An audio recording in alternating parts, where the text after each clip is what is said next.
જવાબદારી સરકારની પોતાની થાય, સરકાર ઉપર 302નો કેસ કરશે, એની માં પોતાનો દીકરો ડૂબી ગયો એના માટે ઓવર ટાઈમ તમે જો આ બ્રિજ બંધ ન કરવાના હોય, બ્રિજનું મેન્ટેનન્સ ન કરવાના હોય, આવા ગુજરાતમાં એક નહીં અનેક ઠેકાણે લીધે આવા બધા બ્રિજ, આ રસ્તા વગેરે વગેરે જેના લીધે લોકો મરી જતા હોય, હું માનું ત્યાં સુધી સરકારે ચિંતા કરવી જોઈએ. અને પ્રજા પણ પોતે વિચારે કે ખાડામાં પડીને મરવા માટે તમે 30 વર્ષથી એક જ પાર્ટીને આધરા થઈને મત આપ્યા કરો છો અને પછી પરિણામ ભોગવવા માટે બૂમો પાડો.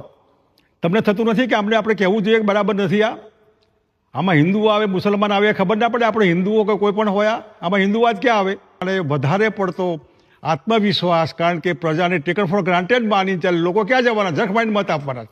જખમાઈને મત આપવાના હોય તો પછી આવી મરવાની તૈયારી રાખવી પડે. એટલે હું ગુજરાતની પ્રજાને કહીશ કે મહેરબાની કરીને જ્યાં જ્યાં આવું હોય ત્યાં તમે પોતે સરકારનું ધ્યાન દોરો, તમે પોતે બોર્ડ લગાવો કે અહીં ભયજનક છે, મહેરબાની કરીને આ રસ્તા ઉપર જવું નહીં, આ બ્રિજ ઉપર જવું નહીં, આ નદીમાં પૂર આવે તો ક્રોસ કરવું નહીં. જે જવાબદારી સરકારની છે, સરકાર તો બનાવટી છે, ફેક છે, બધું જ બનાવટી. આ બ્રિજ પણ બનાવટી કહીએ તો નવાય નહીં. એટલે નવા જે બની રહ્યા છે એ બી તૂટી રહ્યા છે. હમણાં જ એક બ્રિજ નવો બનતો તૂટી ગયો હતો. કોણ જવાબદાર આના માટે?